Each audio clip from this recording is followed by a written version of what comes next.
아멘. 하나님 말씀은 창세기 46장 1절부터 34절까지의 말씀입니다. 우리 다 함께 한 목소리로 합독하시겠습니다. 이스라엘이 모든 소유를 이끌고 떠나 브엘세바에 이르러 그의 아버지 이삭의 하나님께 희생 제사를 드리니 그 밤에 하나님이 이상 중에 이스라엘에게 나타나 이르시되 야곱아 야곱아 하시는지라 야곱이 이르되 내가 여기 있나이다 하매 하나님이 이르시되 나는 하나님이라 내 아버지의 하나님이니 애굽으로 내려가기를 두려워하지 말라. 내가 거기서 너로 큰 민족을 이루게 하리라. 내가 너와 함께 애굽으로 내려가겠고 반드시 너를 인도하여 다시 올라올 것이며 요셉이 그의 손으로 내 눈을 감기리라 하셨더라. 야곱이 브엘세바에게 떠나갈새 이스라엘의 아들들이 바로가 그를 태우려고 보낸 수레에 자기들의 아버지 야곱과 자기들의 처자들을 태우고 그들의 가축과 가나안 땅에서 얻은 재물을 이끌었으며 야곱과 그의 자손들이 다 함께 애굽으로 갔더라. 이와 같이 야곱이 그 아들들과 손자들과 딸들과 손녀들 곧 그의 모든 자손을 데리고 애굽으로 갔더라. 애굽으로 내려간 이스라엘 가족의 이름은 이러하니라.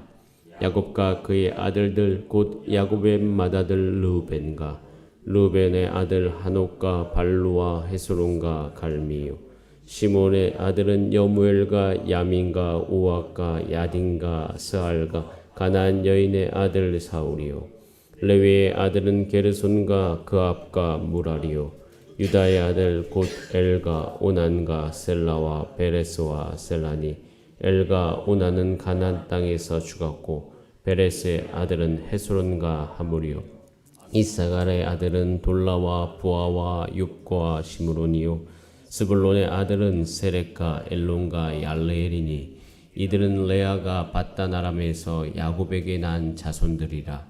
그 딸 디나를 합하여 남자와 여자가 33명이며 가세 아들은 시몬과 학기와 수니와 에스본과 에리와 아로디와 아렐리요 아셀의 아들은 임나와 이스와와 이수이와 부리아와 그들의 누이세라며 또 부리아의 아들은 헤벨과 말기엘이니 이들은 라반이 그의 딸 레아에게 준 실바가 야곱에게 낳은 자손들이니 모두 16명이라.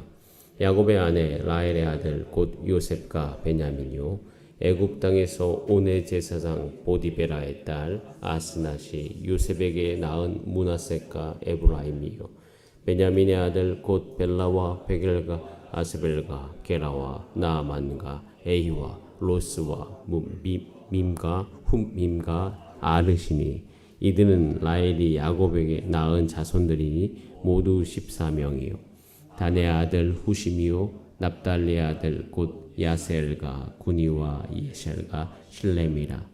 이들은 라반이 그의 딸 라헬에게 준 비라가 야곱에게 낳은 자손들이니 모두 7명이라. 야곱과 함께 애굽에 들어간 자는 야곱의 며느리들 외에 66명이니 이는 다 야곱의 몸에서 태어난 자이며 애굽에서 요셉이 낳은 아들 2명이니 야곱의 집사람으로 애굽에 이른 자가 모두 70명이었더라.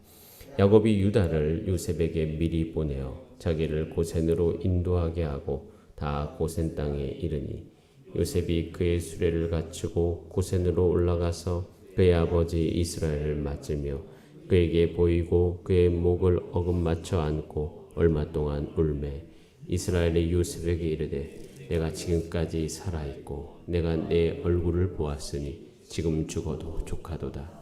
요셉이 그의 형들과 아버지의 가족에게 이르되 내가 올라가서 바로에게 아뢰어 이르기를 가나안 땅에 있던 내 형들과 내 아버지의 가족이 내게로 왔는데 그들은 목자들이라 목축하는 사람들이므로 그들의 양과 소와 모든 소유를 이끌고 왔나이다 하리니 바로가 당신들을 불러서 너희 직업이 무엇이냐 묻거든 당신들은 이르기를 주의 종들은 어렸을 때부터 지금까지 목축하는 자들이온데 우리가 우리 선조가 다 그러하니이다 하소서. 애굽 사람은 다 목축을 가증히 여기나니 당신들이 고센 땅에 살게 되리이다 아멘.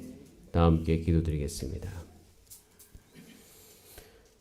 우리를 하나님의 기업 삼으시고 우리의 삶 가운데 하나님의 뜻을 이루시는 하나님, 무엇보다도 하나님은 천지를 창조하신 우리 아버지이십니다. 하나님께서는 우리를 택하셔서 하늘의 영광을 우리의 삶을 통해 드러내시기를 간절히 원하오니 주님, 우리가 하나님 아버지를 더욱더 사모하게 하여 주시고 그 영광스러운 삶에 대한 우리 삶 가운데 만족이 있게 하여 주시고 또한 이 땅을 살아가면서 하나님의 뜻과 하나님의 살아계심을 이 땅 가운데 알리는 우리 삶이 되게 하여 주시옵소서. 우리가 이런 존재인 것을 믿게 하여 주시고 이런 존재대로 살게 하여 주시고 주님, 우리 교회를 통해서 더욱더 이 땅 가운데 주의 복음이 드러나는데 우리를 사용하여 주시옵소서. 주의 말씀 앞으로 나갑니다. 지혜와 계시의 정신 허락하셔서 하나님 아버지의 뜻을 아는 시간 되도록 주님 도와주시옵소서. 예수님의 이름으로 기도드립니다. 아멘. 읽은 본 말씀으로 희생 제사를 드리니 라는 제목으로 하나님의 말씀 나누겠습니다.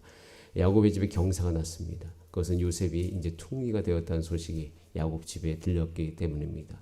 게다가 바로가 보낸 수레, 굉장한 수레겠죠. 그 수레가 이제 야곱에게 보내어졌습니다. 이제 빨리 타고 애굽으로 오시오라고 이야기를 했습니다. 그럼 이 정도 되면 야, 이제 대박이다. 이제 우리 아들이 애굽에 있다는 것만, 살아 있다는 것만 해도 대단한 일인데 애굽의 총리가 되었다? 이게 엄청난 일이죠. 자, 그런데 뭔가 조금 다른 기류가 오늘 46장에 잡힙니다.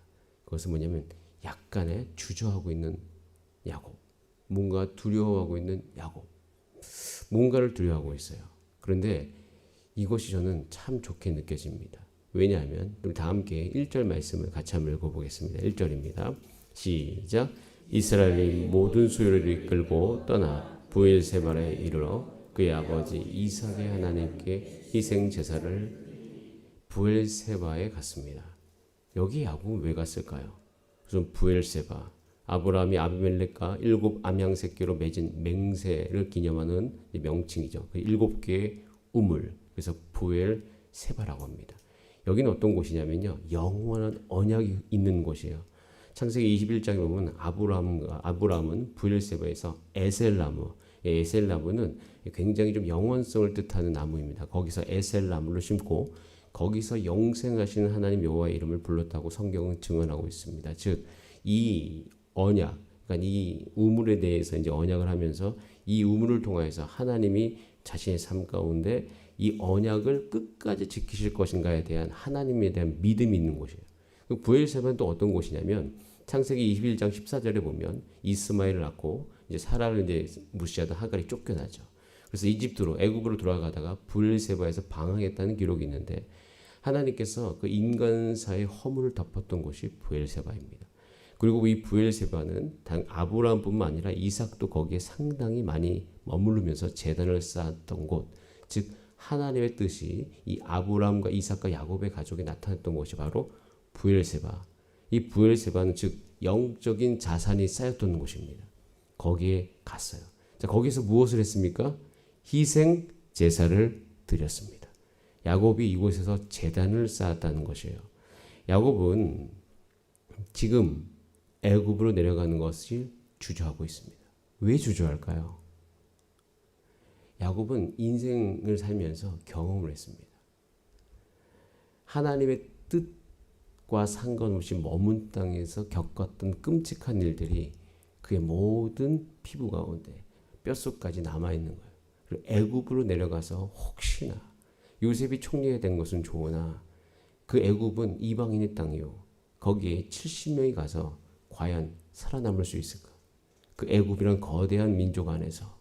여러분, 이것은요, 우리가 하나님의 백성으로서 이 세상 속에 들어가서 어떻게 살아갈 수 있을까 고민하는 지점과도 굉장히 흡사합니다. 그런데 여러분, 이게 과거의 야곱과 너무 다릅니다. 만약에 하나님을 잘 모르고 인생의 경험이 없었다면 야곱은 좋아서 신나서 내려갔을 겁니다. 야, 애굽에 내려가서 우리가 드디어 사는구나 라고 생각하면서 갔겠죠. 근데 지금의 야곱은요, 완전히 다른 야곱입니다. 그러니까 하나님이 이 애굽으로 이동하게 하는데 이것이 과연 하나님의 뜻인가에 대한 굉장한 두려움이 있어요. 저는 이것을 참 좋게 봅니다. 여러분 이것이 완전 달라요. 하나님의 뜻을 묻지 않고 그냥 애굽에 가서 사는 것과 하나님의 뜻을 물으면서 애굽에 내려가 사는 것은요. 완전히 180도 다른 형태입니다. 애굽에 사는 것 자체는 똑같지만 거기서 나온 열매와 거기서 나온 이 모든 것은 완전히 다른 결과를 낳는 것이죠. 하나님께서 이 창세기를 쭉 이끌어오면서 우리 가운데 무슨 말씀을 지금 주시려는 겁니까? 여러분 하나님께서 저와 여러분을 애국과도 같은 이 세상 속에서 하나님의 뜻을 이루는 존재로 우리를 불러주셨습니다. 우리의 존재는요. 하나님의 뜻을 드러내는 존재인 거예요. 우리의 인생은 하나님의 이야기 되어야 됩니다. 하나님은 우리를 불러주셔서 지금도 제가 성경이 쓰진다고 하면 이건 약간 이단적인 요소이기 때문에 그렇게 얘기 못하겠고 성경이 이미 끝난 거기 때문에 다만 중요한 것은 하나님의 이야기는 저와 여러분을 통해서 지금 이 시대에도 지속되고 있습니다. 그건 분명한 사실이에요. 그래서 우리 존재 자체는요. 하나님께서 이 세상, 죄된 세상에서 불러주셔서 천지를 창조하신 하나님이 정말 하나님이 이 땅을 어떻게 다스리시는 걸 보여주는 존재로서 저와 여러분을 사용하십니다. 그렇기 때문에 지금 야곱은 이제 완전 그런 존재가 된 거예요. 하나님의 뜻이 어디 있는지를 구별하기 위해서 여기서 희생 제사를 드리고 있는 것이에요. 저는 이 태도가 저와 여러분의 모든 삶 가운데 있기를 간절히 바랍니다. 어떤 상황 속에서 좋은 일이라 할지라도 애굽에 가는 건 너무 좋지만 그것에 대해서도 하나님의 뜻을 물을 수 있는 사람이 되는 거죠. 그럴 때 하나님께서 나타나시죠. 2절에 한번 같이 읽어볼까요? 시작. 그 밤에 하나님이 이상 중에 이스라엘에게 나타나 이르시되 야곱아 야곱아 하시는지라. 야곱이 이르되 내가 여기 있나요. 아멘. 갑자기 하나님은 이스라엘이라고 부르지 않고 야곱이라고 부르시네요. 이름 바꿔주셨는데 저 이거 무슨 느낌인지 이제 느낀 적이 있습니다. 담임 목사님이 한번 축구할 때 저한테 제 이름을 부르시더라고요. 진규야 진규야. 박진규 목사님 부르다가 갑자기 축구장에서 그렇게 부르셔서 근데 그때 제가 축구를 뛸 때 너무 실수를 많이 한 날이었어요. 네, 실수를 참 많이 한 날. 불러가지고 이름을 불러주시니까 모든 그 뭐라고 해야 될까요? 저를 자책하는 마음이잖아요. 그게 싹 씻어지더라고요. 뭔가 친밀하고 뭔가 괜찮다라고 이야기하는 것 같고 저는 이때 하나님이 야곱아 이름을 불러주실 때 그 느낌 그것은 야곱의 모든 연약함 그리고 앞으로 너가 살아오면서 너가 이런 부분에 있어서 좀 부족했지 그리고 앞으로도 부족할 거야. 그러나 중요한 것은 야곱을 이스라엘 만들어준 하나님이 그 열심으로 그 언약을 이룰 것이다. 하나님의 열심이 너의 삶 가운데 있으니까 그리고 내가 너에게 준 그 언약은 절대 변치 않으니까 그것에 대해서 신뢰함으로 너의 어떠함과 상관없이 그 길을 가라라고 하나님께서 격려해 주시는 것이에요. 여러분 하나님의 뜻을 우리가 진짜 묻잖아요. 듣기 위해서 묻고 행동하기 위해서 순종하기 위해서 물으면요. 여러분 하나님께서 우리의 연약함 하나님께서 격려하시고 그것과 상관없이 우리 삶 가운데 하나님 주신 힘으로 이루실 것에 대해서 여러분 가운데 분명한 확신을 주실 것입니다. 이 너무 놀라운 은혜죠. 그럴 때가 참 많아요. 하나님 제가 과연 이것을 감당할 수 있을까요? 제가 이렇게 하나님이 주신 이 사명을 잘 감당할 수 있을까요? 하나님께서 말씀하시죠. 야곱아 야곱아 말씀하신 것처럼. 그러면서 3절 4절에 분명한 말씀해 주시잖아요. 이건 너무 놀라운 말씀이에요. 이것은 출애굽기까지 연결되는 하나님의 약속의 말씀입니다. 이것을 야곱에게 주시죠. 자, 같이 한번 3절 4절을 연결해서 읽어보겠습니다. 시작. 하나님이 이르시되 나는 하나님이라 내 아버지의 하나님이니 애굽으로 내려가기를 두려워하지 말라. 내가 거기서 너로 큰 민족을 이루게 하리라. 내가 너와 함께 애굽으로 내려가겠고 반드시 너를 인도하여 다시 올라올 것이며 요셉이 그의 손으로 내 눈을 감기리라 하셨더라. 나는 하나님이라. 나는 하나님이라. 내 아버지의 하나님. 그러니 애굽으로 내려가기를 두려워하지 말라.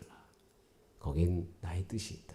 그것은 애굽을 우리가 이제 엄마 뱃속에서 10개월 자라듯이 하나님이 이 이스라엘 70명을 그 애굽이라는 그곳에서 자라게 하시는 거예요. 내가 너로 큰 민족이 정말 큰 민족 됩니다. 그리고 그게 민족 되는 것이 중요한 것이 아니라 더 중요한 건 원래 4절이에요. 내가 너와 함께 애굽으로 내려가겠다. 내가 그곳에 너와 함께 하겠다. 그리고 반드시 너를 인도하여 이 가나안으로 다시 올라올 것이다. 여러분, 저는 이 대목에서 생각나는 신약의 말씀이 있어요. 에베소서 1장 11절 12절이에요.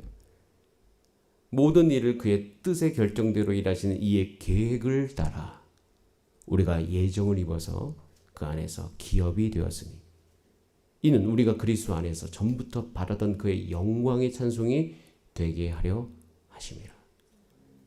그 안에서, 예수님 안에서 기업, 원래 우리는 하나님의 기업이 되는 게 어렵고 불가능합니다. 우리에 있는 불완전한 요소 때문에 그것이 불가능하지만 성경에서 사도 바울이 분명히 깨닫는 것은 뭐냐면 우리가 예정을 입었다는 것은 하나님 우리를 보지 않고 선택하는 것. 우리의 어떤 조건과 상관없이 하나님 우리를 택하신다는 거예요. 그래서 예수 안에서 하나님의 기업이 되게 하셨다. 그런데 여기에는 중요한 뜻이 12절에 따라 묻는데 이는 우리가 그리스도 안에서 전부터 바라던 것이 있어요. 그것은 그의 영광의 찬송이라는 것이 좀 어렵게 번역됐는데 이것의 전체적인 정말 쉬운 의미는 하나님의 영광이 우리 삶 가운데 드러나게 하시겠다는 겁니다. 하나님의 모습이 우리 삶 가운데 드러나시고 우리는 한번 생각해 볼 수 있죠. 어떻게 나 같은 존재, 나 같은 사람이 감히 하나님을 드러내는 사람이 될 수 있어. 그렇게 축복하면 제가 어떻게 감히 하나님의 영광을 드러냅니까? 라고 이야기하는데 하나님이 그렇게 너희를 그런 존재로 되게 하셨다는 거예요. 기업이 되게 하셔서 하나님이 우리의 삶을 그렇게 인도해 내실 것이다. 여러분, 그래서 오늘 이 새벽에 지금 여러분의 상황이 어떠든 우리의 근데 생각과 편견 딱 어디 머물러 있냐면 내 상황이 이 정도밖에 안 되는데 내가 뭐 지금 내 가정은 이 정도고 가정의 사정 하나님 다 아시는데 요거 가지고 하나님 뭐 하실 건가? 이거 꼭 1달란트 받은 자의 마음이거든요. 받은 게 너무 적기 때문에 그냥 이것을 그냥 잘 숨겨놓고 있다가 이럴까? 아니에요, 여러분. 그렇지 않습니다. 우리의 마음은 1달란트 받은 자의 마음이 되면 안 됩니다. 하나님이 여러분에게 주신 기업이 분명히 있고 여러분 삶 자체가 하나님의 기업이십니다. 하나님께서 여러분의 삶 가운데 하나님의 일을 분명히 행하실 것입니다. 그래서 오늘 성경을 보면 우리 자신에 대해서 완전히 다른 생각을 가질 수밖에 없어요. 앞으로 여러분의 남은 인생 가운데 하나님께서 그 일을 분명히 해 주실 줄 믿습니다. 그래서 이 이제 야곱 가족, 이스라엘 가족이 그 뒤에 쭉 누군지 나오잖아요. 이 족보를 읽으면 영광스러운 족보입니다. 이 족보는 하나님의 나라예요. 이 족보는 하나의 백성입니다. 이 족보는 교회입니다. 별의별 사람 다 있잖아요. 하나님이 이 야곱이라는 이 사람을 통하여서 이분을 통하여서 그렇게 이스라엘 백성을 일구 가시는 그 모든 광경을 일일이 보고 있노라면 우리는 우리를 통해서 저와 여러분을 통해서 이 땅에 교회를 만들어 가시는 그 하나님의 앞으로 역사에 대한 기대가 생깁니다. 하나님께서 분명히 우리 가운데 그 일을 행해 주실 것입니다. 그것을 사모하면서 오늘 함께 기도한 저 여러분 되기를 바랍니다. 다 함께 기도하시겠습니다. 이 시간 기도할 때 하나님께서는 오늘도 우리의 삶을 온전히 인도하시는 분이신 줄 믿습니다. 하나님, 나의 인생의 모든 상황 속에서 이 뜻이 이루어질 수 있도록 주님 도와주시옵소서. 우리 다 함께 주여 한번 부르신 다음에 합심으로 기도하겠습니다. 주여 살아계신